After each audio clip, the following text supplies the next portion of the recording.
Contrario, se les va a hacer un poco complicado. La equidistancia, para los que tienen equidistancia mayores a 5 metros, si no han sabido distribuir bien sus curvas a nivel, les va a ser un poco más complicado. Pero bueno, son gajes del oficio.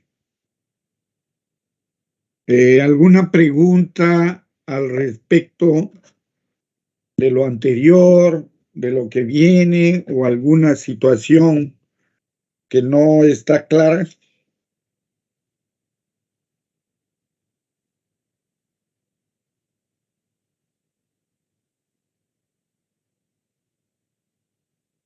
Ingeniero, sí, buenas tardes. Sí. Disculpe, yo que no me quedó bien claro ayer, este es el tema que nosotros vamos a desarrollar hasta el final del curso. Dijo que solo va a ser el tema del alcantarillado, es decir, también se entiende que hasta ese tema va a ser nuestra evaluación de nuestro examen final, ¿verdad? O igual nosotros correríamos con los temas. Eh, a ver, cuando yo les hablé de los temas, no he hablado nada de los temas. Los temas se van a dictar todos y tal y como está en el sílabo. Lo que sucede es que el trabajo, lo que es el trabajo formativo 2, incluye los dos temas, que es alcantarillado y lo que es tratamiento de agua servida. Es decir, en la primera parte del trabajo formativo 2, ustedes deben diseñar el sistema de alcantarillado. Los buzones, profundidades de buzón, tramos, longitudes, pendientes, si hay diferencia, caídas, todo eso. Esto era la primera parte del formativo 2. Pero la segunda parte del formativo 2 es con el caudal de salida, con ese caudal que ustedes lograban al final, que es el 80% del caudal del agua, es decir, todo el agua recolectada salía a un buzón final. Ese buzón final debería lanzar el agua a una planta de tratamiento o bien a una laguna de oxidación. La segunda parte del trabajo formativo 2 era el diseño de todas las estructuras de tratamiento, es decir, lagunas de oxidación, canales, filtros, todo. Pero como el tiempo es corto, el trabajo formativo 2 no lo vamos a desarrollar, porque básicamente también es una parte, digamos que interviene mucho química, un poco complicado. Porque nosotros como ingenieros civiles más nos dedicamos a lo que es la parte civil del alcantarillado. Entonces, hemos quedado que solo íbamos a desarrollar el alcantarillado como trabajo formativo 1 y 2.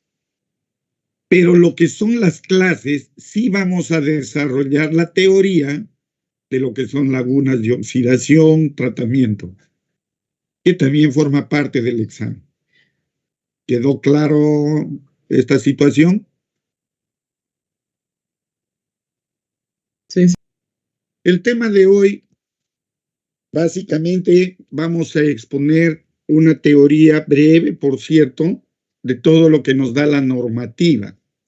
Se va a explicar algunos puntos que me parecen importantes, pero les recomiendo que ustedes lean la norma. Son 3 normas esenciales que deben ustedes conocer. Y no solo leerlas, deben interpretar la norma. Algunos puntos que me han parecido importantes los estamos explicando, pero deben ustedes leer esa norma, porque en base a esa norma ustedes van a ejecutar su trabajo.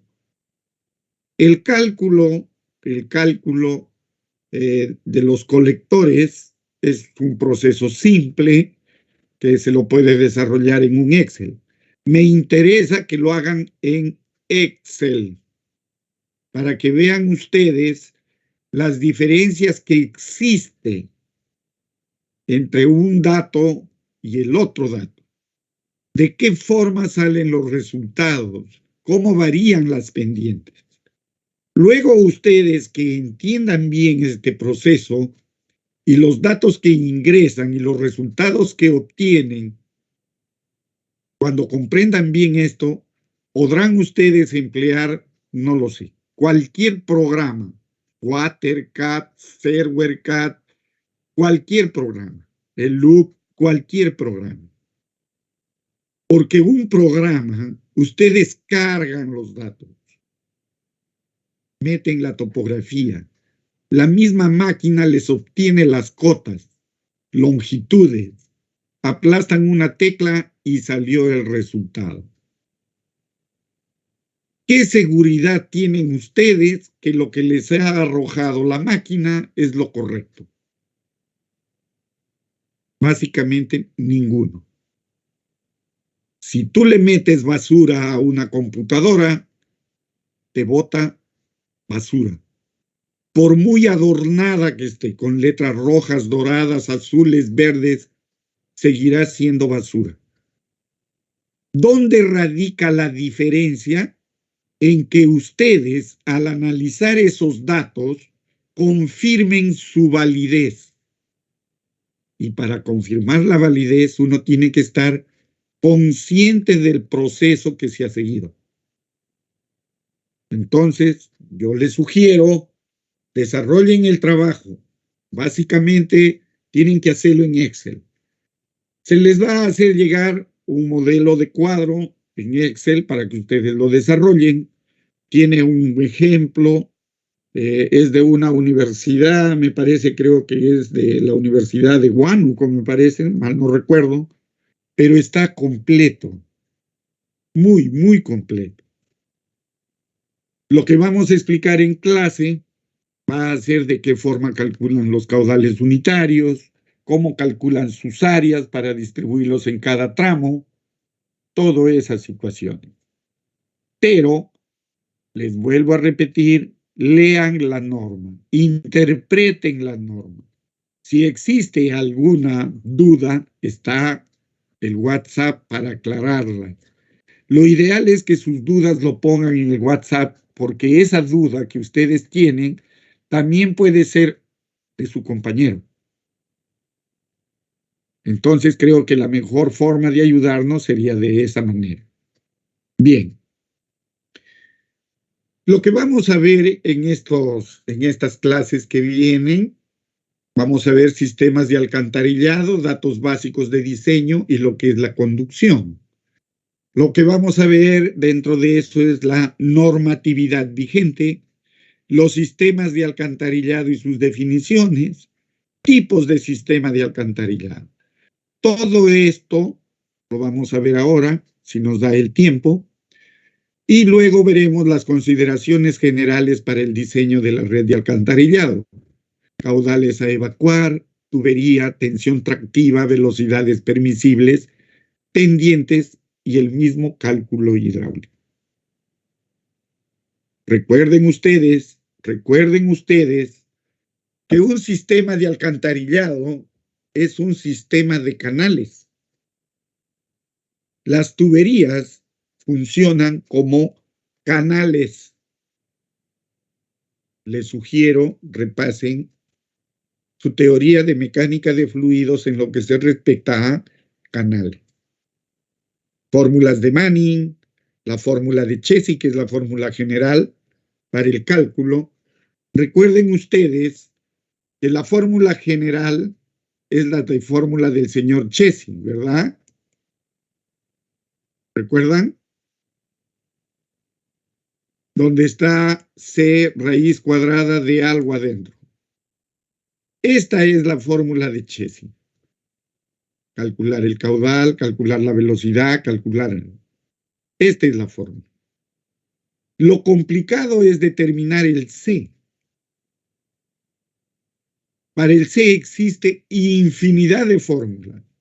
Tenemos la fórmula del señor Mani, la del señor Kutter, la del señor Bazin, un montón de fórmulas. Entonces, deben ustedes repasar la parte de canales, porque un sistema de alcantarillado es una tubería, es un conducto cerrado, pero cuando transporta el fluido, lo hace a superficie libre. Es decir, existe una interfaz entre el líquido y la atmósfera.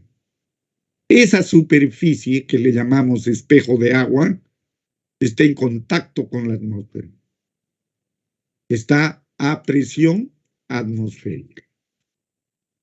Cuando nosotros diseñamos nuestro sistema de alcantarillado, se supone que conducimos de un buzón a otro bajo cierta pendiente. El agua servida, se mueve dentro del tubo por ese efecto de la presión atmosférica y la gravedad. ¿Que la gravedad qué le da? Por el peso que tiene. Y se desliza por la pendiente que tiene ese tubo.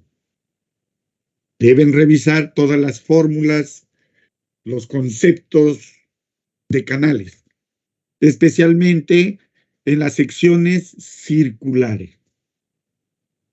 Eso ya no lo vamos a enseñar acá.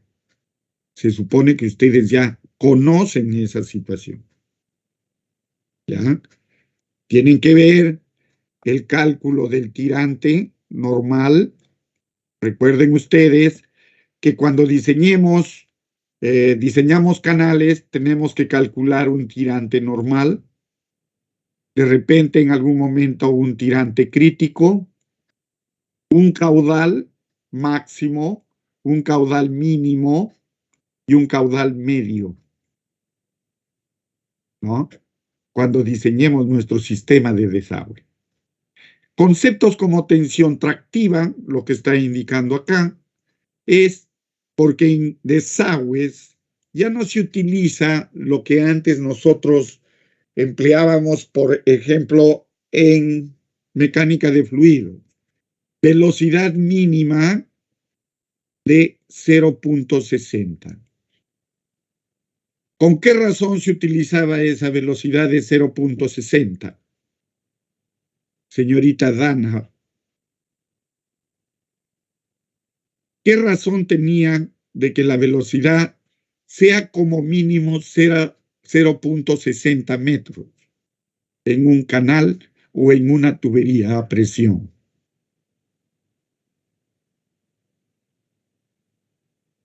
Señorita Carol, señor Gino. Ingeniero, para evitar sedimentación. Exactamente. La velocidad mínima de 0.60 metros por segundo era con la intención de evitar la sedimentación de elementos en la tubería, principalmente las arenas. Las arenas con velocidades menores a 0.6 se asientan en el fondo de la tubería, en la solera de la tubería, ¿no? Se supone que una tubería está funcionando como canal, por eso hablo de solera. Pero ahora, con las nuevas investigaciones y conceptos, se utiliza lo que se llama tensión tractiva.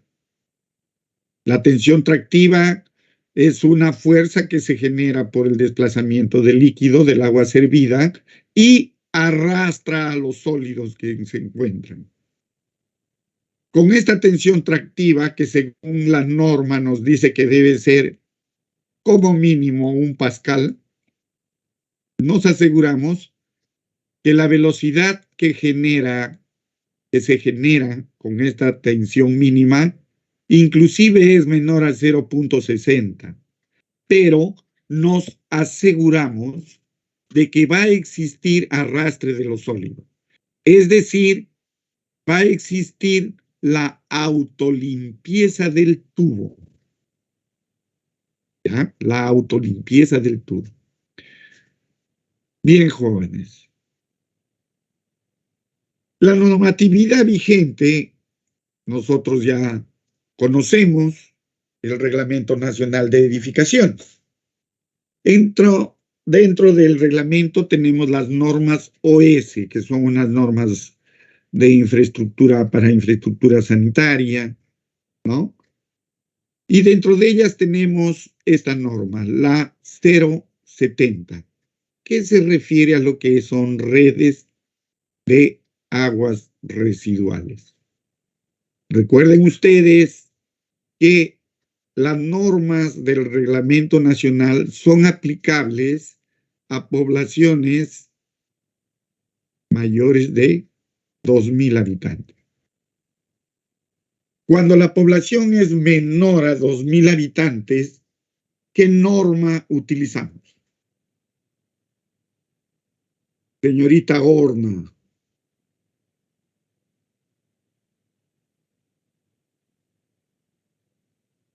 El Reglamento Nacional de Edificaciones, ingeniera. Señor Rojas Rengifo, cuando la población es menor a 2.000 habitantes, ¿qué norma utilizamos? La 192. Exactamente. La resolución 192, que son para poblaciones rurales. Entonces, hay que tener presente que nosotros en el desarrollo de este curso básicamente estamos hablando de sistemas urbanos,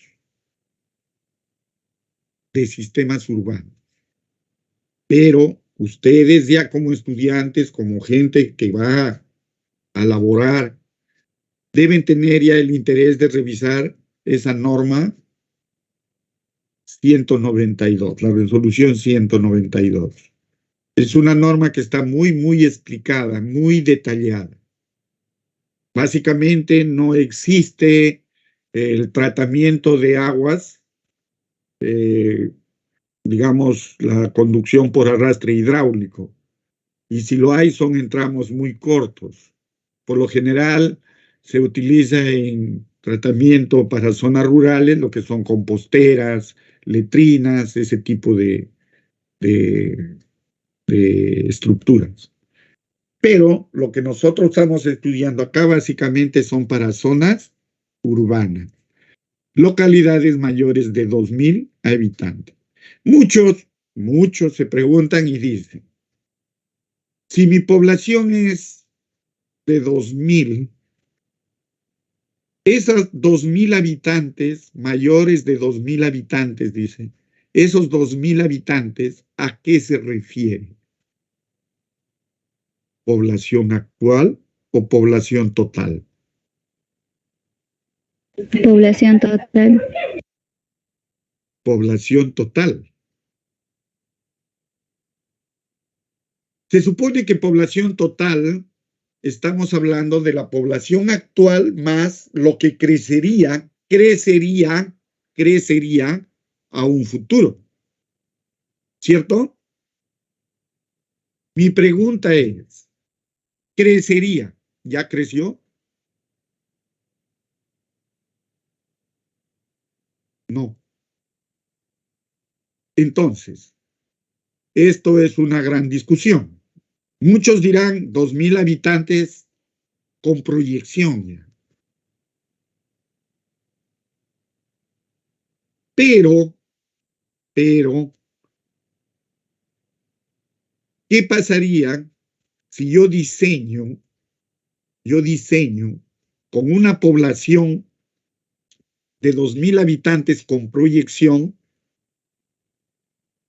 y esa población no creciera? ¿Qué significaría? Que mi población actual es mucho menor a 2.000.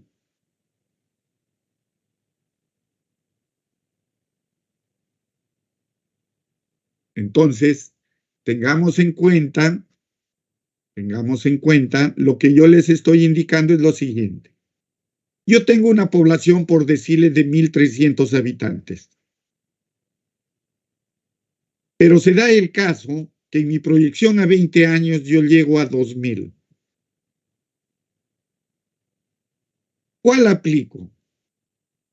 ¿El reglamento nacional o el rural?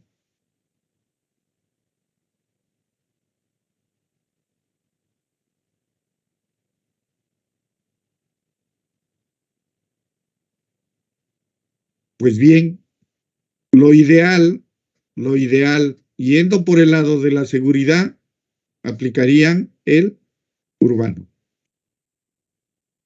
porque la proyección ya es 2.000. Si bien es cierto, todavía no llego, ¿qué me hace pensar de que no llegaría?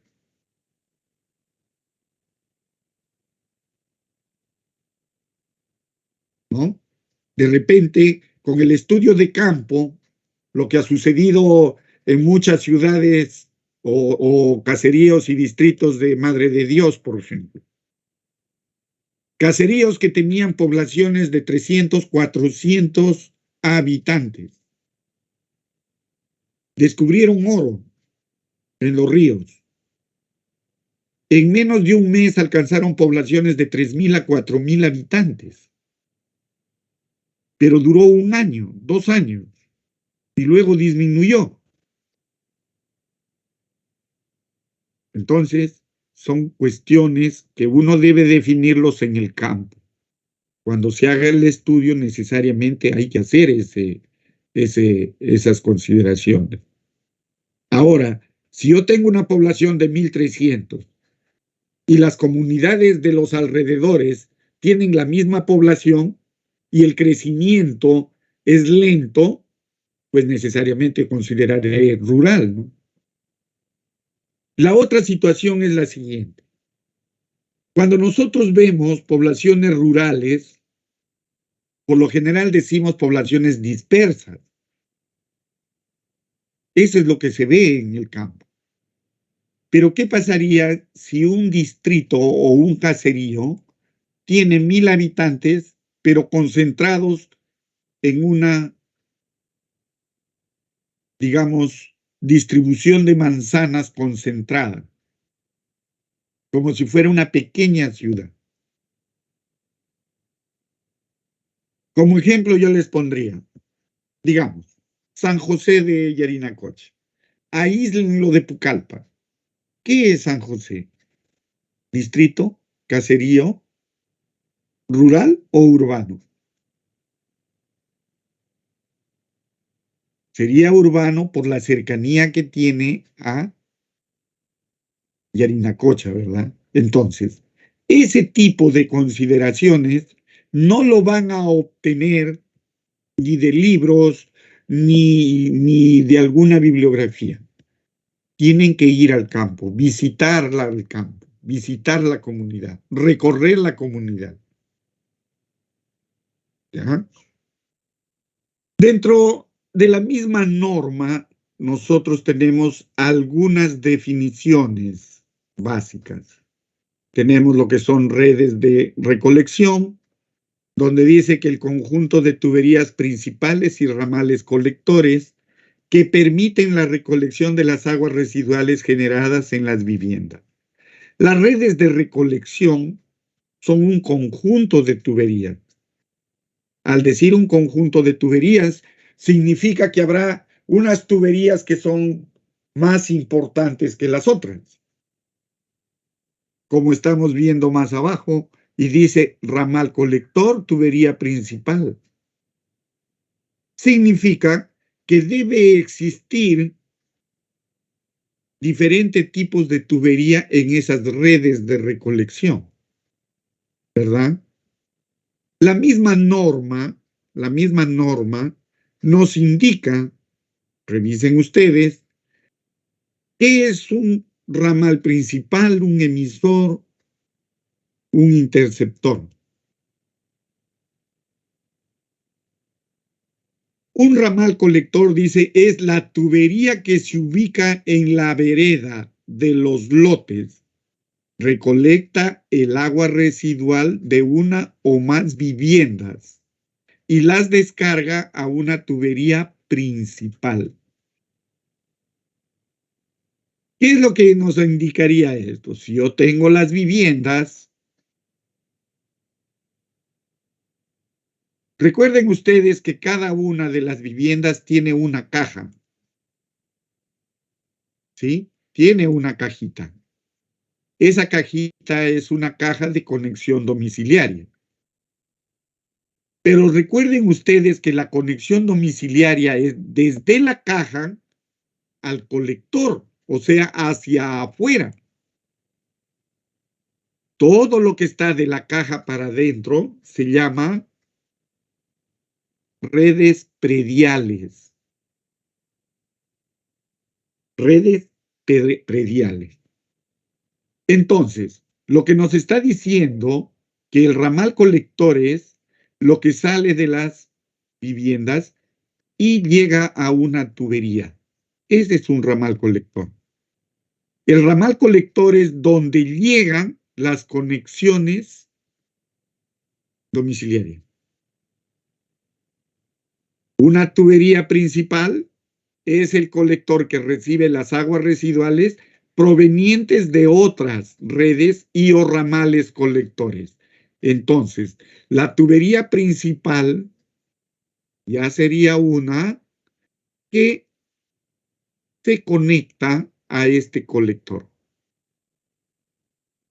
Pero, como premisa, la tubería principal ya no recibe, no se pueden conectar conexiones domiciliarias. Una, porque esa tubería de por sí es más profunda y tiene mucho mayor diámetro. En la siguiente imagen estamos viendo un gráfico de cómo son las tuberías y cómo se distribuyen. En la parte superior derecha tenemos un edificio.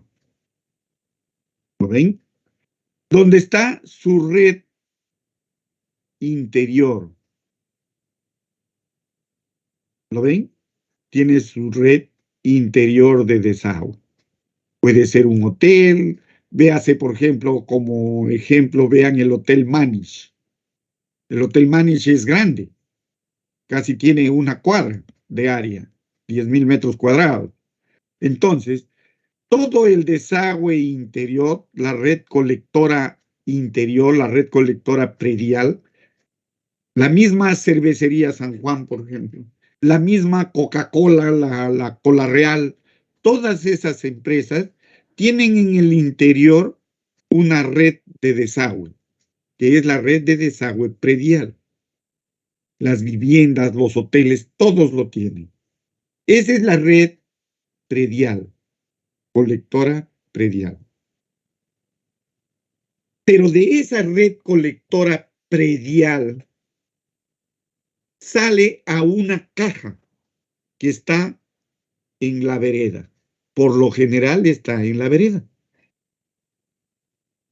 Recuerden ustedes que la vereda es propiedad pública. Desde el límite de propiedad para adentro, propiedad privada. Del límite de propiedad para afuera, propiedad pública. Y la conexión domiciliaria se encuentra en propiedad pública. Toda la red colectora predial se conecta a esta caja.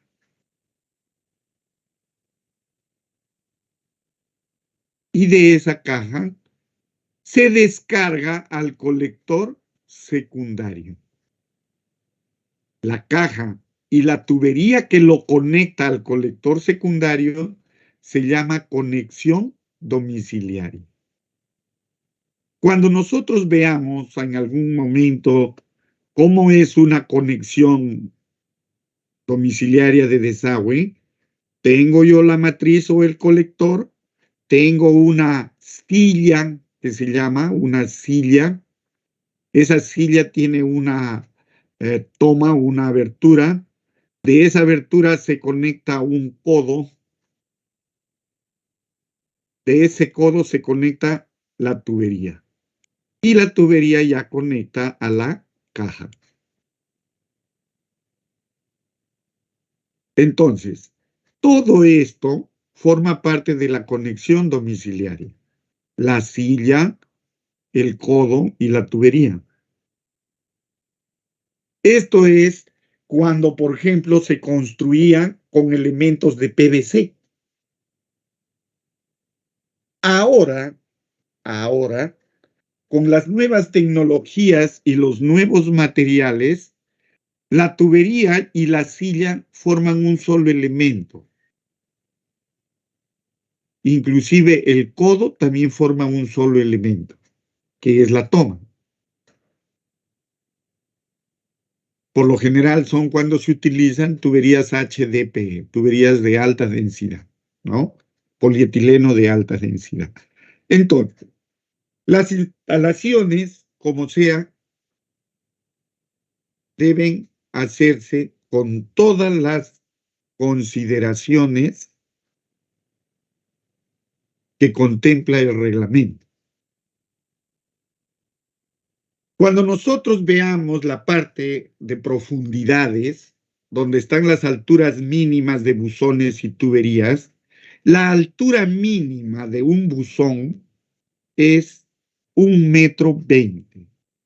Llámese altura del buzón desde el nivel de rasante del techo, o sea, la cara superior del techo, donde está la tapa, al fondo del buzón. Esa altura debe ser como mínimo 1,20 m. Si nosotros vemos que es 1,20 m, por lo general, las tuberías mínimas que se utilizan para, digamos, de diámetro mínimo que se utilizan para los tramos iniciales del sistema es de 200 milímetros. Y 200 milímetros estamos hablando de 20 centímetros. Significa que del fondo subiría 20 centímetros a la clave de la tubería. Y de ese 1,20 m hasta la clave de la tubería ya me quedaría solamente 1 metro. Y si ustedes recuerdan, cuando han hecho su trabajo de líneas de conducción en agua, la profundidad que me da el recubrimiento mínimo de esa tubería es 1 metro.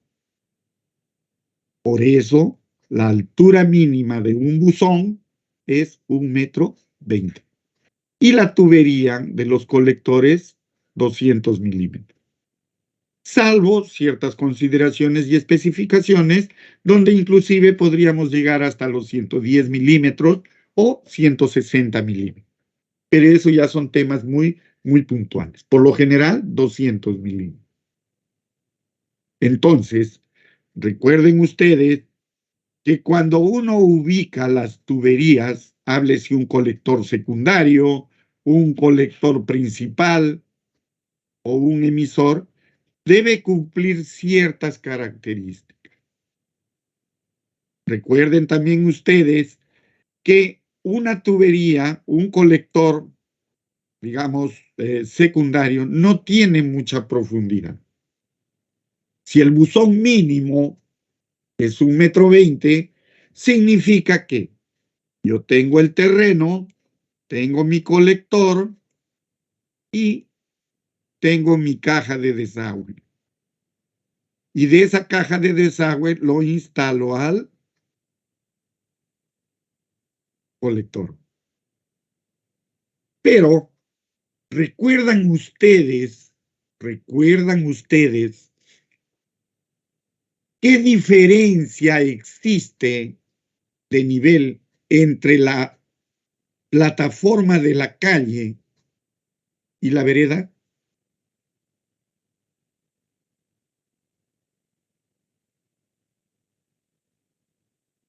Señor Alexis Rodríguez, ¿cuánto mide esa diferencia? 15 centímetros, ¿verdad? Si nosotros vemos en una calle normal, la diferencia que existe entre la plataforma de la vía y la vereda, como mínimo es 15 centímetros. ¿Dónde se lo ve eso? En los martillos, en las esquinas. Y en los sardineles al borde de la vía. Es 15 centímetros. Si la vereda está a 15 centímetros, ¿qué profundidad debe tener esa caja? Por lo general, una caja, ¿qué dimensiones tiene? 12 por 24. 12 por 24, ¿qué? Pulgadas. ¿No? Es decir, que el interior de la caja de la conexión domiciliaria tiene 30 centímetros por 60 centímetros. Cuando ustedes estudian o han estudiado sus estructuras, la estructura, el techo, ¿no? ¿Cuál es la abertura mínima que puede tener un techo sin que lo afecte?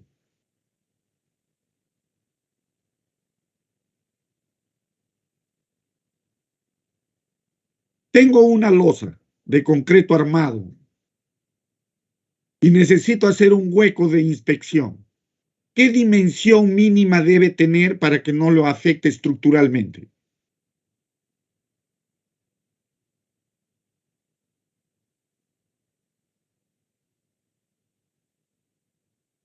¿60 por 60, verdad?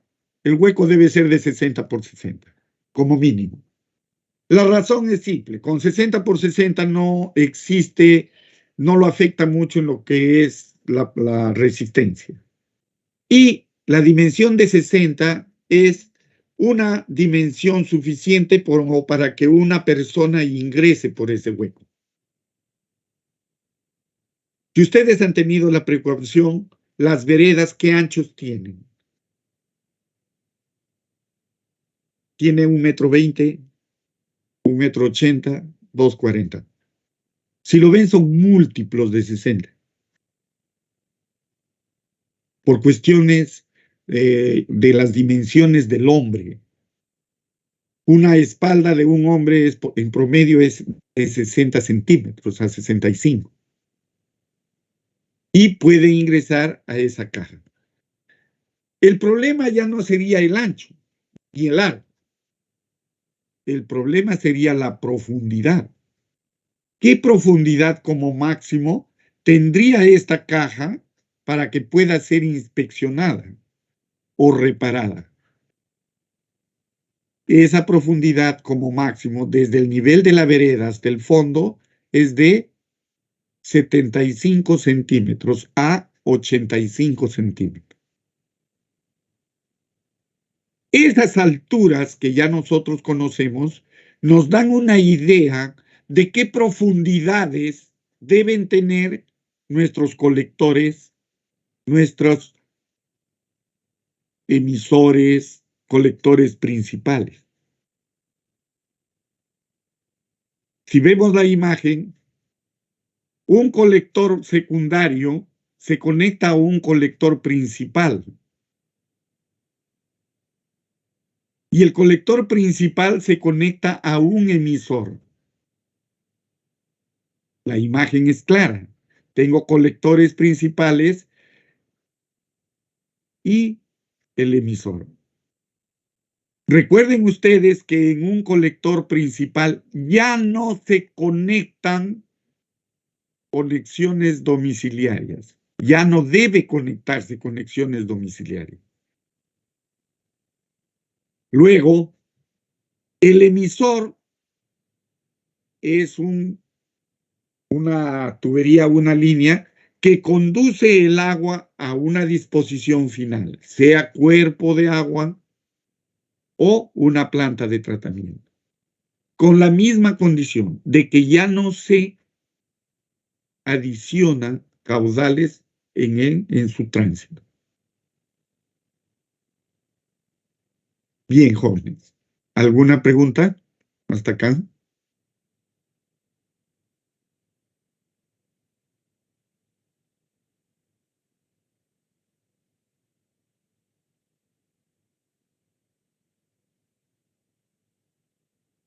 Bien, vamos a ver algunos, digamos, disposiciones de los sistemas de desagüe. Ustedes van a diseñar su sistema. Pueden utilizar cualquiera de estos formas, porque eso les dará básicamente de qué forma van a calcular las aguas, los caudales. Este es un sistema, dice, perpendicular sin interceptor. Si yo me voy al gráfico anterior, ¿cuál es el interceptor? El interceptor es este. Este es el interceptor. ¿Dónde se conectan los colectores secundarios? Si nos vamos a la imagen, estos son colectores secundarios. Pero no existe el interceptor. El colector directamente descarga al cuerpo de agua. La nomenclatura que ven aquí, básicamente, es la de un buzón, pero como buzón de arranque. Es decir, si ustedes en un plano de desagüe ven un círculo con una tubería que sale y una rayita, significa que es un buzón de arranque o un buzón inicial. ¿Ya? Ahora, esto es en planta, pero si nosotros lo viéramos en perfil, voy a graficar el buzón, este buzón, el de aquí, que es el cuarto, ¿no?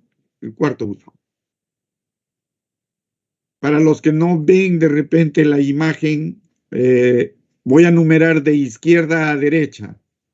1, 2, 3, 4. Y de arriba abajo sería A, B, C. Estamos hablando del buzón 1A, 1B, 1C. El que voy a dibujar es el 3B. Entonces, ese buzón, si yo le hago un corte transversal, digamos en el sentido horizontal, el plano va a estar en el sentido horizontal, el buzón va a tener esta forma. El buzón, el nivel de la tierra, y este arranque tiene como altura mínima, ¿cuánto, señor Cimarra? ¿Cuánto va a tener ese buzón de arranque? ¿Qué profundidad va a tener esa tubería?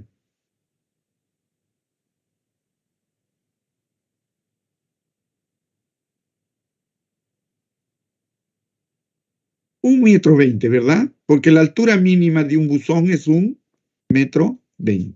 Esta es la tubería que está a la derecha, que arranca en el sentido horizontal en la imagen. Esta altura es 1,20 m. Y esto es un buzón de arranque para ese sentido. Pero lo que está bajando verticalmente en el plano se lo vería como un tubo en el fondo. ¿Lo ven cómo hay de diferencia? Este sería el tubo que baja del buzón A3. Y el otro sería del tramo 3B y va al tramo 4B.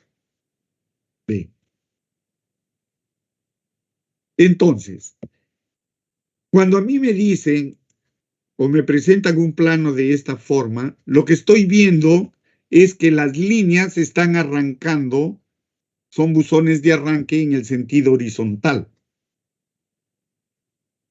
¿Sí? A eso se refiere. Este es un sistema perpendicular sin interceptor. Se refiere perpendicular al cuerpo de agua. Está descargando al cuerpo de agua. Por eso las flechas finales. Esto es una forma. ¿Y a qué se debe esto? ¿Por qué es importante definir nosotros nuestros arranques, nuestras profundidades? Porque esto lo tenemos que hacer antes del diseño.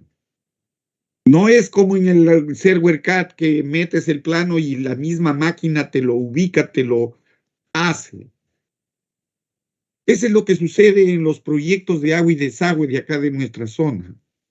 El proyectista mete el plano en AutoCAD con las cotas, con las curvas a nivel y aplasta una tecla donde le dice máquina, tú diséñalo. Y a las finales salen buzones de 7 metros, 8 metros de profundidad, en calles que tienen 10 metros de ancho. ¿Cómo puedes hacer un buzón o excavar una zanja de 8 metros de profundidad en un ancho de 10 metros y en un terreno que es arcilla? Simplemente se derrumba. Es antitécnico. Lo ha hecho cualquiera menos un ingeniero. Cuando nosotros diseñamos, adoptamos la forma de tal suerte de que nos dé las menores alturas de excavación. Y puede ser esta. Cuando nosotros distribuimos los caudales, yo tengo acá una manzana. ¿Lo ven? Tengo una manzana. Tengo la otra manzana y tengo acá la otra manzana. Cuando yo quiero distribuir las áreas, los aportes a cada uno de mis colectores, ¿qué es lo que hago?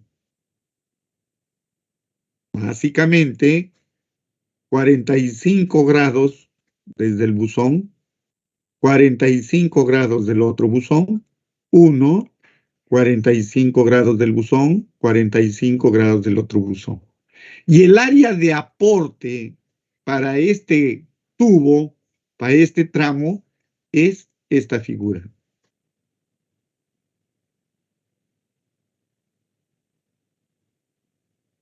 Más adelante veremos que nuestro caudal unitario va a ser igual al área, de repente, entre población. Porque esa población multiplicada por su aporte, ¿verdad?, nos va a dar el caudal que circula por ese tramo. Pero nosotros en nuestro primer trabajo ya calculamos un caudal total. Entonces, ese caudal total lo tenemos que distribuir en cada una de esas áreas. Y lo que puedo hacer es el área total entre el caudal total. Y me da un caudal unitario. Este caudal unitario lo multiplico por el área que tengo aquí y me va a dar el caudal que circula por ese tramo. Este concepto de distribución es uno. La otra es el concepto de distribución por longitud. Sumo las longitudes de mis tubos y tengo un caudal total. ¿Sí? El caudal total entre mi longitud total me va a dar un caudal unitario. Ese caudal unitario lo multiplico por la longitud de cada tramo y voy a saber qué caudal circula por cada uno de ellos. Entonces, esa es una forma de distribuir nuestros caudales. Por eso es importante definir qué tipo de sistema voy a usar. ¿Sí? ¿Qué tipo de sistema? Este de acá es un sistema perpendicular sin el interceptor. El interceptor iba acá abajo, ¿verdad? Pero no tiene este interceptor. Otro tipo de sistema es el perpendicular con interceptor. Recuerden ustedes que esto ya es los colectores, lo que estoy pintando de naranja. ¿verdad? Esos son los colectores.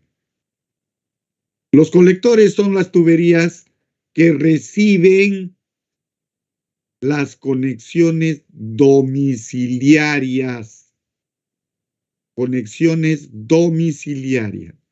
Es decir, los lotes descargan en esas tuberías.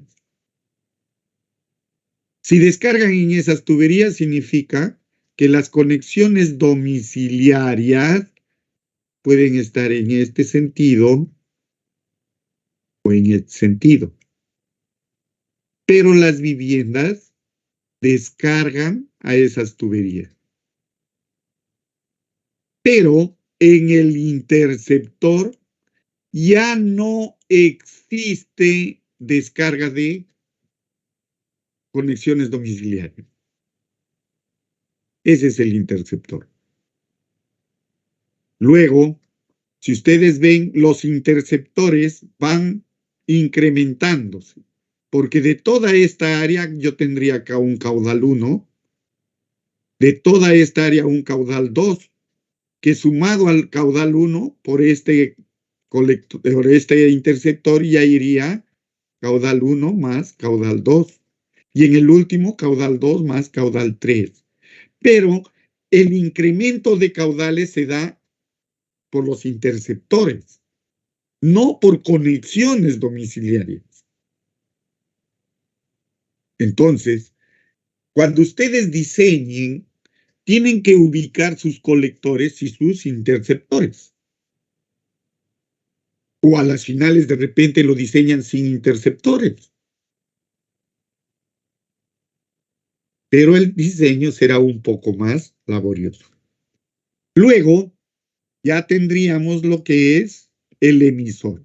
Y el emisor ya es pues lo que evacúa a un cuerpo receptor, que sería por ejemplo un río, una quebrada, algo, pero donde ya no existe aporte ni de los interceptores, ni de conexiones, ni nada.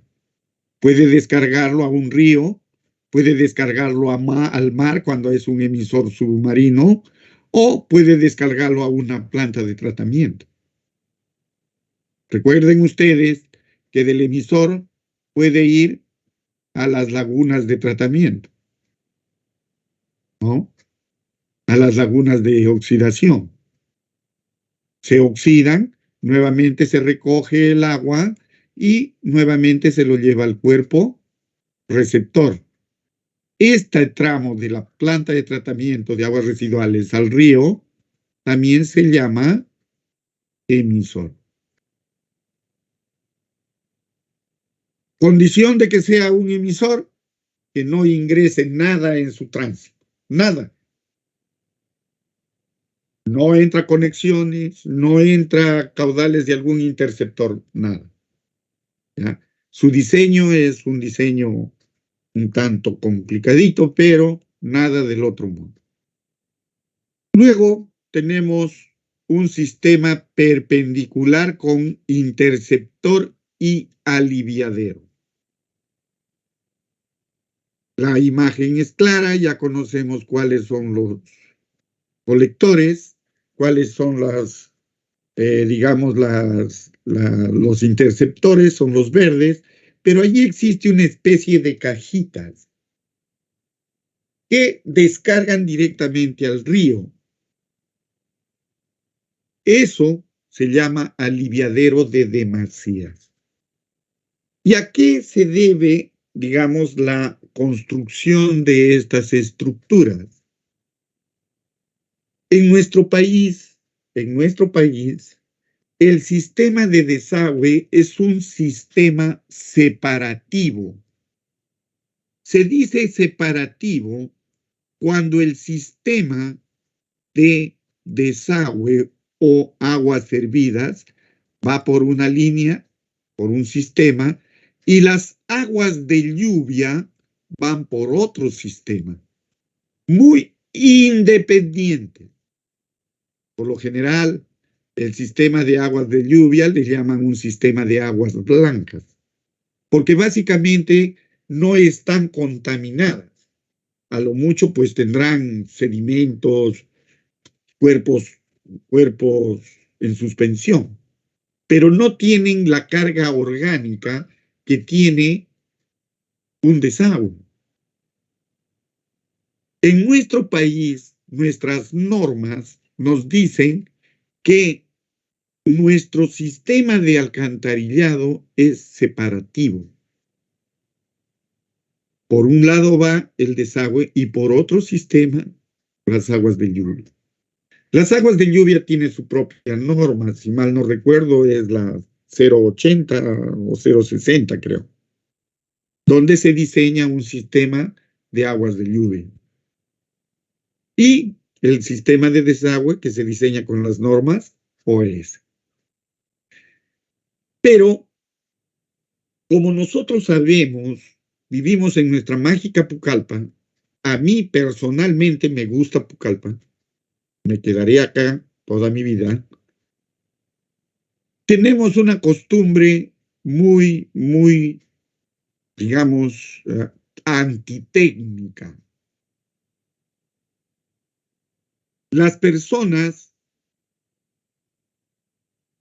eliminan su agua de lluvia de sus viviendas ingresándolo a su conexión domiciliaria de desagüe. Por eso es que en las calles, cuando llueve, el agua rebosa por las tapas de los buzones. Porque el sistema no ha sido diseñado para esa carga hidráulica, para ese caudal. Recuerden ustedes que cuando han diseñado su ciudad con el sistema de agua, han obtenido en promedio un caudal entre 30 y 40 litros, por decir, 30 litros por segundo. Eso es el caudal que ustedes le dan a la comunidad como caudal máximo horario. Otros pues tendrán 60, 70, de acuerdo a lo que han calculado. Pero el caudal máximo horario con el que ustedes abastecen a la comunidad está en este rango de 30, 40 litros por segundo. Entonces, si el caudal máximo horario es de 30 litros por segundo, ¿de qué forma lo calcularon? Con la población. Lo magnificaron con un coeficiente K1 para el máximo diario. Lo magnificaron con un coeficiente K2 para el máximo horario. Mi pregunta es, ¿en qué momento incluyeron la lluvia ahí? En ningún momento. Significa que nuestro sistema no ha considerado que el agua de lluvia que caiga en nuestra ciudad ingrese a nuestro sistema de desagüe. Por eso nuestro sistema es separativo. Escuchar en la calle, cuando uno construye un sistema de agua y desagüe, y que venga gente y te diga que el tubo que estás poniendo, que es de 200 milímetros de diámetro, es muy chiquito porque el agua sale por el buzón, a veces te da risa, otras te da cólera. Pero ¿cuál es la razón? Que la gente no tiene la educación sanitaria necesaria. Esa educación sanitaria está a cargo de Mapacopsa y no lo hace. Entonces, como en nuestra ciudad hay gente que hace ingresar el agua de lluvia a nuestro sistema, ocurre el desborde, la salida de agua por los buzones. Entonces, para evitar esos aniegos y colapsos que por sí son temporales, porque solo durarían lo que dura la lluvia, se puede construir estos sistemas de aliviadero de demasías para evitar que ingrese ese caudal a la planta de tratamiento.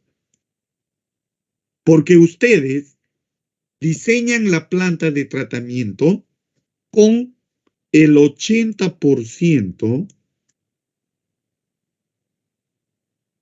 del caudal máximo horario. Su laguna o su planta compacta o su planta de lodos activados o cualquier tipo de planta. Lo están diseñando con el 80% del caudal máximo horario. Eso es lo que dice la norma. Pero si ustedes incluyen o ingresan el agua de lluvia, que es un agua blanca que no tiene carga orgánica, simplemente esa agua no va a ser tratada y va a ser vertida directamente a los cuerpos de agua, contaminando. La razón de construir estos aliviaderos de demasía es para evitar ese tipo de cosas. Que se sobrecargue la planta de tratamiento de aguas residuales. Si bien es cierto, en el Perú no se ha diseñado con eso. No se diseña aliviadero, porque la ley no lo permite. Nuestra ley de aguas, que muchos de ustedes ya lo han leído cuando han llevado su curso de hidrología, dice que debemos cuidar el agua y es sancionado y penado quien contamine el agua. Y botar agua con carga orgánica sin tratar a un río o a un cuerpo de agua es contaminación y nos pueden sancionar. Esto, lo que les estoy mostrando, es una forma de aliviar la carga, pero no está aprobado en el Perú. Estas imágenes que les estoy presentando es de un libro, de una bibliografía de Colombia, de un ingeniero, no recuerdo el nombre, Ricardo López Cualla, diseño de acueductos y alcantarillados, que es de Colombia, pero que se ajusta mucho a lo que nosotros requerimos por las costumbres que tiene nuestra comunidad. Construir esos aliviaderos nos facilitaría mucho este tipo de situación, de inundaciones, aniegos en las vías, todo ese tipo de cosas. Ahora, el ingresar agua de lluvia al sistema lo hace colapsar, también en el sentido de que se produce sedimentación, porque ingresan todo el agua que lava las calles, los techos, basura, todo ese tipo de cosas. Y colapsa, y lo hace colapsar a las tuberías. Otro tipo de sistema es este sistema en abanico. Creo que es muy, digamos, se nota, no necesita mayor explicación. Tenemos los arranques y lo que hace es girar hasta hacia una misma cuenca. Si lo ven, todo está escurriendo al tramo central. ¿Sí? Sistema de abanico. Todo está escurriendo al tramo central. Si lo ven, acá tengo un buzón de arranque, acá gira, pasa de frente y llega al tramo central. ¿Ya? Pasa y llega al tramo central. Este es un sistema en abanico. Luego tenemos un sistema en bayoneta. Si lo ven, tiene una particularidad, está yendo en este sentido. va como escalones, ¿sí? Las ventajas de estos sistemas es que no se recargan mucho. Los diámetros pueden ser muy reducidos, pequeños. No es lo mismo, por ejemplo, diseñar con un sistema convencional donde todo vaya a un solo, digamos, colector o interceptor y nos da unos grandes diámetros por acá, ¿no? Ahora, si yo lanzo desde una esquina o de un extremo de la ciudad al otro extremo, sin, digamos, sin ningún recorrido adicional, simplemente si yo arranco con una profundidad de 1,20 m, a medida que va avanzando, se va profundizando por la pendiente mínima que debe tener. Recuerden ustedes cuando les dije en su trabajo que deben corregir las curvas, es por esta razón. Ahora, en alcantarillado nosotros tenemos velocidades mínimas que nos da digamos, con la tensión tractriz de un pascal, pero también tenemos velocidades máximas. Entonces, si yo tengo, por decir, ¿no?, un buzón, a ver, más o menos les explico esto. Si yo tengo un buzón en esta cota, que es la 200, por ejemplo, ¿no? Pero como llegué tarde a dar mi trabajo, me dieron una equidistancia de 9 metros. Significa que en una corta distancia yo tengo un desnivel de 9 metros, ¿cierto? 9 metros. Ahora, estos 9 metros, ¿qué es lo que va a significar? Que la pendiente del tubo va a ser muy, muy pronunciada. Y al ser muy pronunciada, voy a superar la velocidad máxima, que según nuestro reglamento y el tipo de material es 5 metros por segundo. Yo no puedo diseñar con velocidades mayores a 5 metros. Lo que tengo que hacer es reducir esa pendiente. ¿Cómo reduzco esa pendiente? Simplemente levantándola. Y para eso tendría que construir buzones. ¿Sí? Esos buzones ya me darían buzones con unas caídas especiales. Obtengo la pendiente mínima o la pendiente necesaria que me dé la máxima velocidad y tendría que construir buzones de caída. Esta pendiente me dará la velocidad máxima, ¿no? Pero en el interior del buzón ya existirá una caída del agua. Y el mismo reglamento les dice que si la altura de caída del agua del colector al buzón es mayor a 1 metro, deben diseñar una caída especial. Entonces, cuando les dije que corrijan sus curvas, es con esta intención, ¿ya? De que no tengan muchas curvas, mucho desnivel. Si se les dio, por decirles de esta forma, y la diferencia es, por decir, este de acá tiene 191,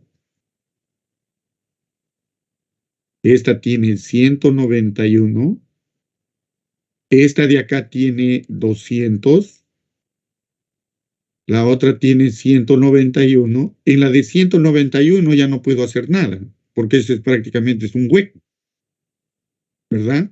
Pero en las otras sí. ¿Por qué razón? Porque las curvas van en parejas. Es decir, en el terreno no vas a encontrarlo al terreno como una V o como un pico afilado. Lo encuentras como una pequeña batea. Es decir, baja, hay una parte plana y sube. En el otro hay sube, una parte plana y baja. Son como trapecios.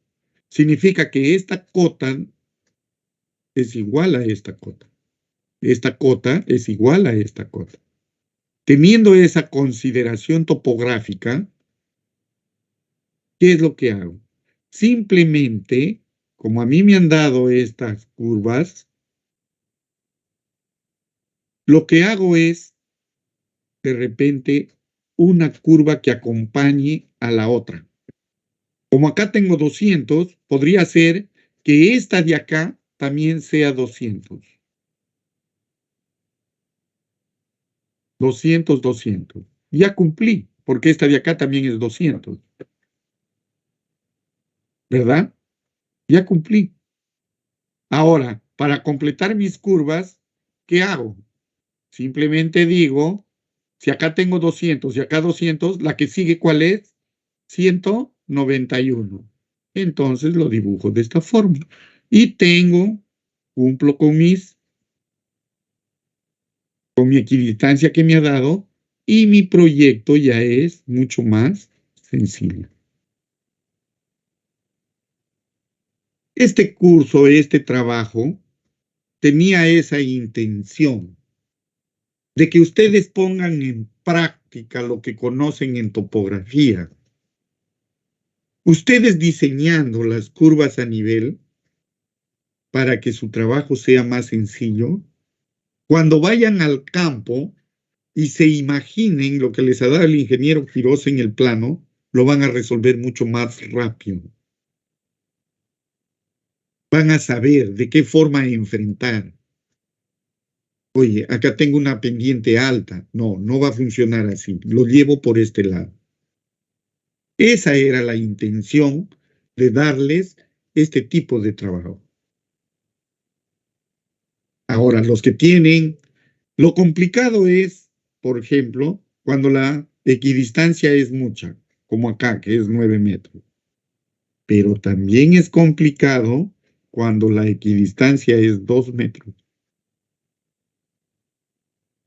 En el agua no hay problema, porque el agua, como trabaja a presión, sube y baja.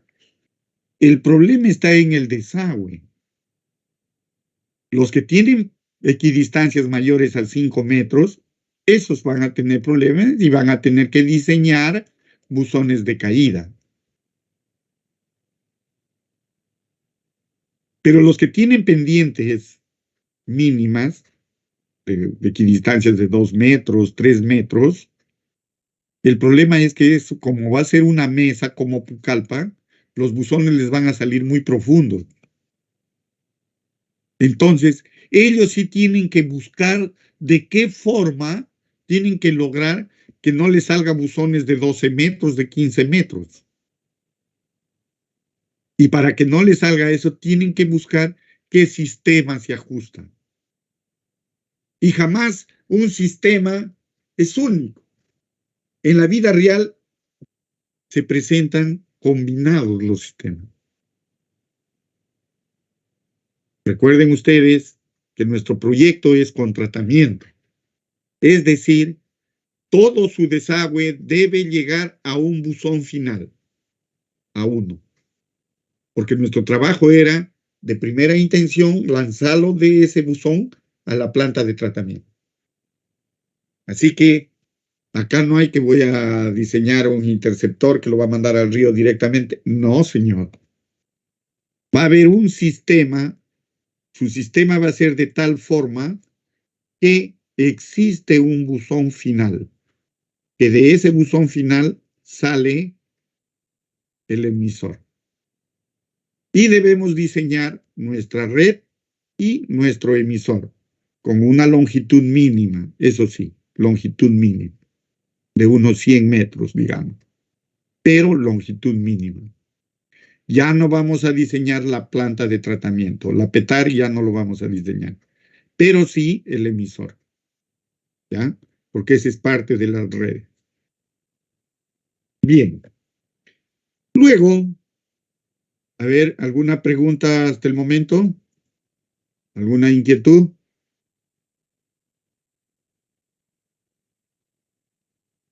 Sí, ingeniero, tengo una pregunta.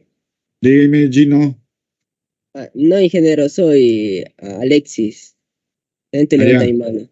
Sí, también estoy ya. levantando mi mano. La pregunta es de que si yo, ¿cómo se llama? No le entiendo muy bien cuando dijo de que si tenemos una equidistancia de 2 o 3 metros, ¿cómo se determinaba la altura para que no salga muy, muy profundo? Lo explicó, no solo que no lo entiendo muy bien. A ver, cuando la equidistancia era 9 metros ya lo entendieron, ¿verdad? Porque se supone que es muy profunda, mucha pendiente. Tengo un buzón aquí de 1,20 m y yo lo puedo diseñar paralela al terreno porque con la pendiente que tiene no hay problema. Pero esa pendiente me va a arrojar una velocidad mayor a 5 metros por segundo. Y al ser mayor no me van a aceptar. Entonces, lo que yo tengo que hacer es diseñar cada cierto tramo buzones de caída, lo que se llama buzones de caída. ¿Cuántos? No lo sé. Eso ya lo determinarán ustedes en su estudio. Estos buzones de caída, lo que van a lograr es que la pendiente se reduzca.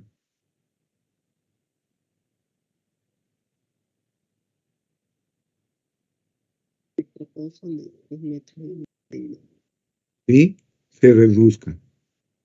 Y me va a dar como velocidad máxima 5 metros por segundo. Pero al reducir esa velocidad y ponerle, digamos, una pendiente menor, lo que va a originar es que en el interior del buzón de caída, el agua no va a llegar al fondo del buzón, va a llegar a cierta altura del fondo. Si yo lo hago llegar como máximo a 1 metro, el reglamento me dice no diseñes caída especial. Pero si la caída es mayor a 1 metro, así sea 1 centímetro más, me dice diseña una caída especial. El diseño de esa caída especial está en el reglamento. ¿Ya? Revisen. Esto es cuando tengo una equidistancia, por ejemplo, de 9 metros. Pero cuando ya estamos con una equidistancia de 2 metros, 1 metro, el problema ya es un poco más complicado. ¿En qué sentido? Que yo tengo una profundidad de mi buzón inicial de 1,20 m. Si yo lo hago con la pendiente mínima, resulta que ese buzón se va a ir incrementando, mejor dicho, el buzón al que voy a llegar va a salir mucho más profundo. Si el primero fue de 1,20 m, el siguiente buzón ya de repente será de 1,60 m. Porque las longitudes, recuerden ustedes que tienen manzanas de 70 metros, manzanas de 90, manzanas de 100 y de 120. Y la distancia máxima de buzones es de acuerdo al diámetro de la tubería. 80 metros cuando es de 200 milímetros. Significa que si tu cuadra tiene 120 metros, necesariamente en medio tienes que diseñar un buzón para que cumplas con la norma. Si esta distancia es 120 metros, que es la cuadra, la manzana mide 120. Pero si tu calle es 25 o 15 metros, significa que entre manzana y manzana hay un espacio de 15. El buzón por lo general corre en el centro de la vía. Significa que a cada lado de la manzana hay 7,50 metros. Y si mi manzana mide 120, más los 7,50 de la derecha y los 7,50 de la izquierda, me da entre ejes de buzón 135 metros. Pero la norma dice que la distancia mayor en tuberías de 200 milímetros es 80 metros. Significa que necesariamente en medio debo diseñar otro buzón.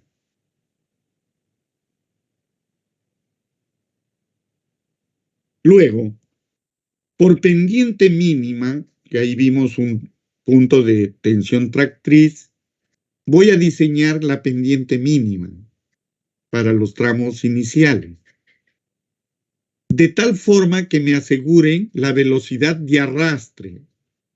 Esa pendiente me dará de repente 2 por 1000, 3 por 1000, 7 por 1000, porque el mínimo es 5 por 1000, entre comillas. 7 por 1000 en 100 metros significa que son 70 centímetros. ¿Sí? Sumados al metro 20, significa que ya el buzón siguiente es de 1,90 m. Y estás recién en el primer tramo. Eso significa que estos buzones se van a ir profundizando.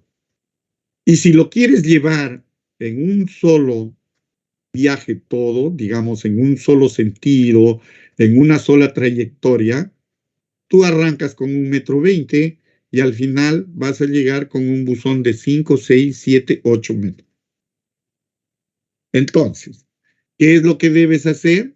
Distribuir de acuerdo a tus cotas, de tal forma de que obtengas una pendiente que sea acorde a la velocidad.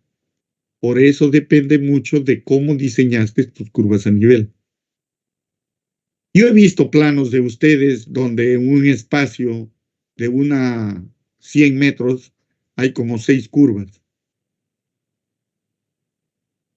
Es que ustedes no lo han pensado que la idea es presentar el trabajo como sea, pero no han pensado en lo que venía. Bueno, de eso se trata el curso, aprender. Y los que han hecho eso, corrijan su plan, pero tienen que corregirlo hasta con el agua, porque para el desagüe tienen que presentar el plano de agua, para ver las curvas sean las mismas del agua que el del desagüe. ¿Ya? Bien, jóvenes. ¿Alguna pregunta más?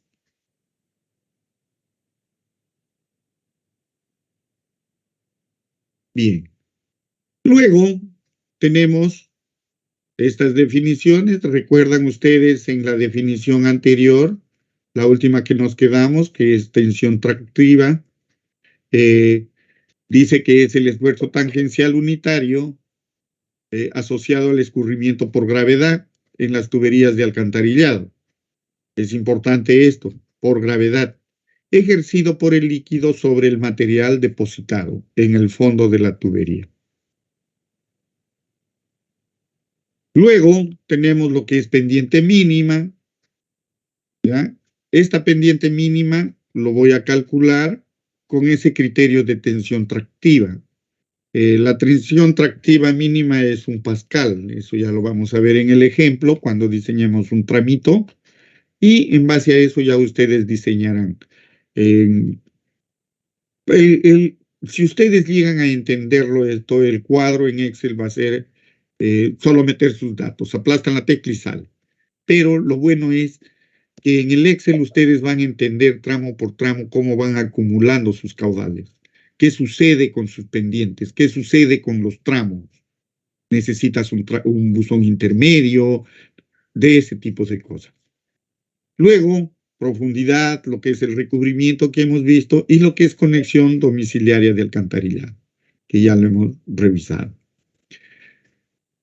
Como bases tenemos nuestro cálculo de población, ¿no? y lo que les estaba indicando lo que es el caudal de contribución al alcantarillado, que es el 80% del caudal de agua consumida. ¿Qué caudal es el que consume? El caudal máximo horario. El caudal de diseño es el máximo horario. Bien. En el dimensionamiento hidráulico, esto ya es parte de la norma, que también lo vamos a ver con un ejemplo. Esto es la parte teórica de la norma. Dice que todos los tramos de la red deben calcularse los caudales iniciales y finales. ¿Sí? El valor mínimo del caudal a considerar será de 1.5 litros por segundo. ¿A qué se refiere esto? Cuando nosotros tenemos un sistema de desagüe, háblese esto, y hacemos nuestra repartición de caudales, este caudal que ingresa al primer tramo, 1.5 litros por segundo, que nos dice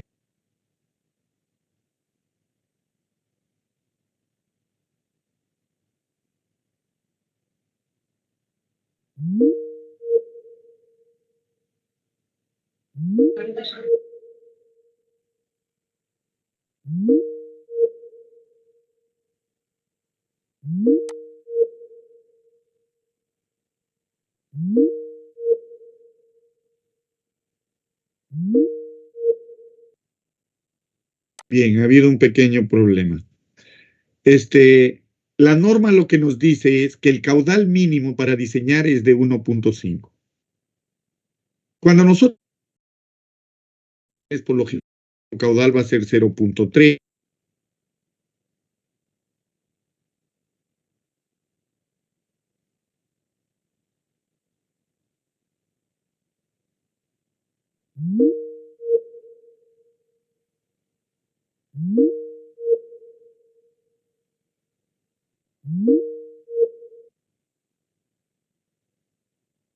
Bien, jóvenes, me parece que hay problemas en la red que está cortando. ¿Cuánto falta? 5 minutos. Esta parte de lo que es ya caudales, contribuciones, lo vamos a ver la siguiente clase. Vamos a aprovechar porque ya se está cortando el internet. Bien, jóvenes, si tienen alguna pregunta, aprovechemos estos minutos que nos quedan. Nos estamos quedando en esta diapositiva.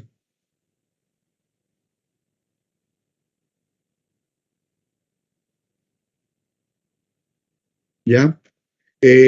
¿Alguna pregunta sobre el trabajo? ¿Alguna inquietud? ¿Algo?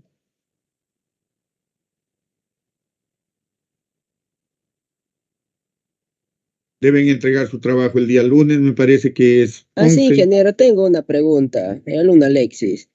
Sí, Y dime, Alexis. para poder diseñar, para poder realizar nuestra red de distribución de agua, ¿cómo se llama? Sus puntos donde va a salir el agua hacia las viviendas, eso debe estar en la cota más alta, ingeniero. Esa es mi duda, porque estaba leyendo lo Los que nos ha indicado. puntos a las viviendas, Ajá.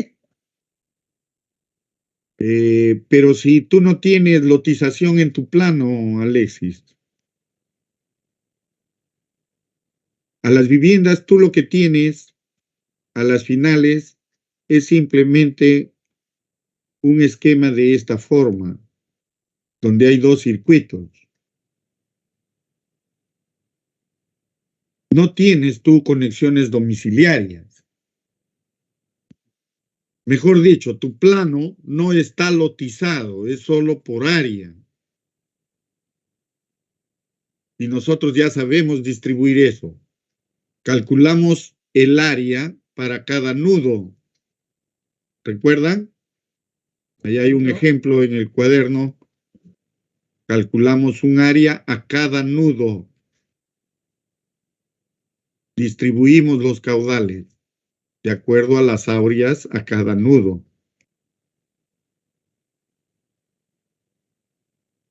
Y esos son los caudales que salen. ¿Sí? Los caudales que salen. Ahora, la pregunta sería, ¿cómo ingresa el agua a la red? Entonces, se supone que ustedes ya han diseñado su reservorio y lo han ubicado su reservorio. Entonces, donde han ubicado su reservorio, debe ir el ingreso a la red por algún punto.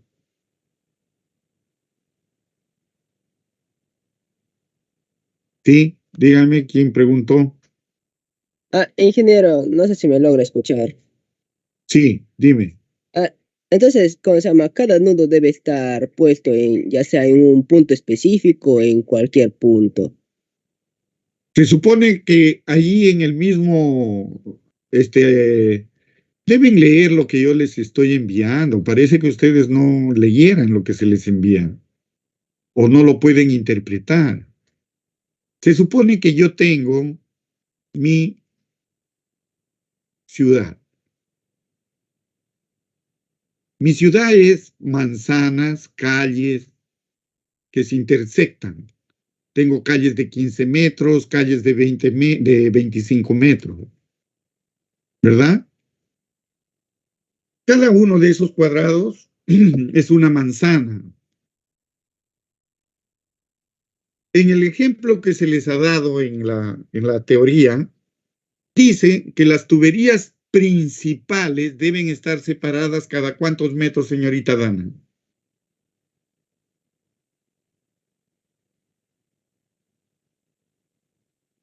Cada 4.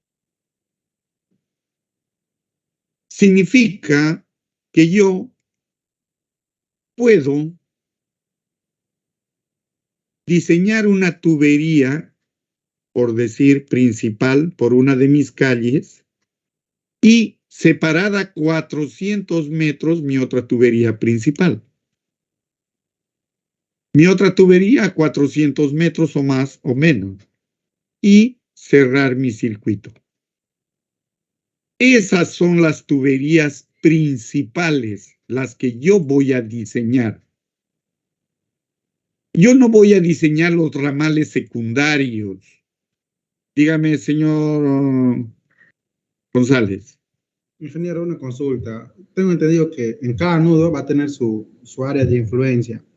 Esa área de influencia tiene un máximo, se puede decir, porque cuando yo he estado queriendo diseñar, ¿no? Queriendo, porque todavía no lo hago, mi red de distribución, he trazado, pero como mis calles no son rectas, he tenido curvas. Esas curvas no necesariamente son nudos, ¿no, ingeniero? Exactamente, señor Kennedy. No necesariamente son nudos.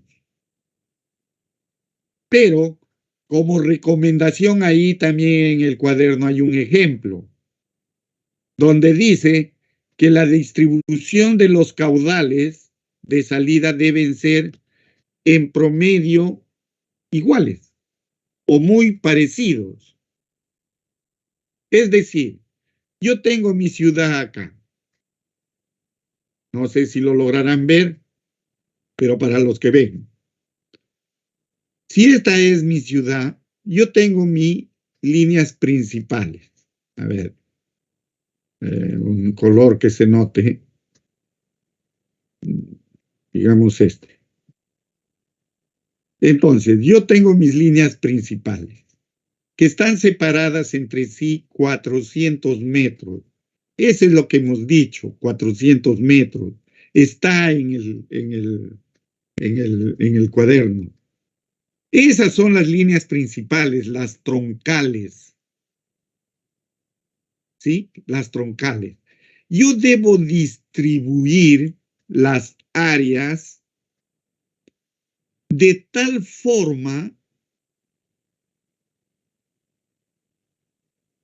que los caudales que me den sean parecidos.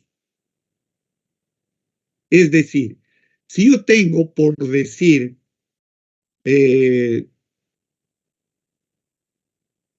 60 litros, por decir, 60 litros por segundo. La mejor distribución sería que por cada nudo me salga 10 litros.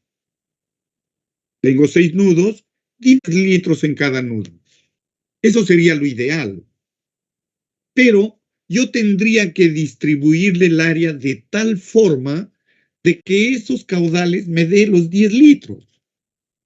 Pero no me va a dar 10 litros como yo quiero. ¿Por qué? Porque en población, si bien es cierto, nosotros tenemos una cantidad, pero muchos le han puesto mercados, le han puesto la policía y todo eso. Cada uno de ellos tiene un caudal. Si lo han distribuido homogéneamente en toda la ciudad, a buena hora, se va a compensar una con otra área. Pero algunos han distribuido policía, todos los servicios en un solo lado. Significa que esa esquina va a estar cargada. Y ya no les va a dar, digamos, los 10 litros, les dará mucho más.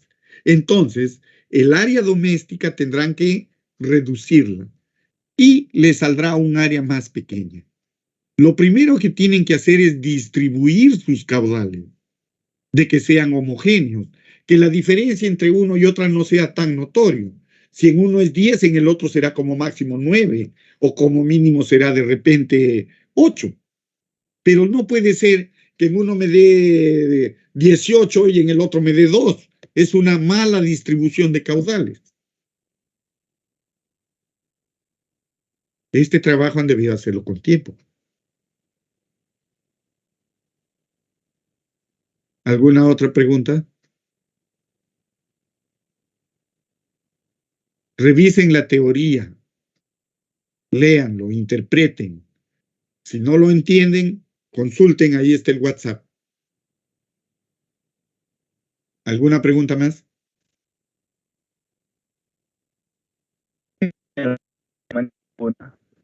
En este caso, la densidad poblacional tendría que ver algo en ese caudal o tendría que obviarlo. La densidad lo que les está sirviendo es para que calculen la población que va a tener su área de expansión urbana. Porque en el diseño también tiene que ingresar el área de expansión urbana. Esas manzanas tienen que dibujarlas con líneas punteadas. Lo pondrán en una esquina, lo pondrán alrededor de la ciudad, pero debe ir esa área. Por algo estamos calculando una población futura. Esa población futura necesariamente necesita un espacio para vivir.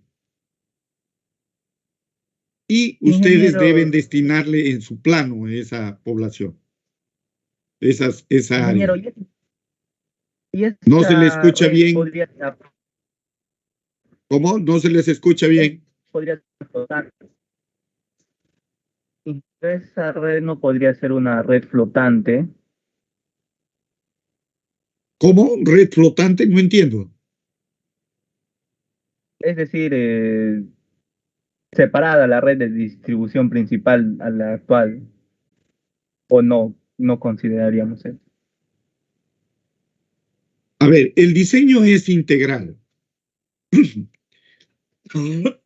Los circuitos que ustedes dimensionen deben incluir la población actual y la futura. Es decir, si mi ciudad yo lo diseñé de esta forma, con población actual, yo les dije, dejen espacio para que incluyan la expansión urbana. De repente lo pondrán a un costado con líneas punteadas el número de manzanas que necesitan, de acuerdo a la densidad que ustedes obtengan. Es decir, lo que nosotros hemos diseñado en planta es una ciudad con densidad de viviendas unifamiliares. Si yo quiero que mi población futura sea también con viviendas unifamiliares, pues me saldrá gran cantidad de manzanas. Pero si quiero que sean pocas manzanas, tendré que diseñar con una densidad multifamiliar. y lo acomodaré de alguna forma dentro de la ciudad, ¿verdad? Dentro de la ciudad. Pero deben incluirse las manzanas de expansión urbana, porque de eso se trata la población futura.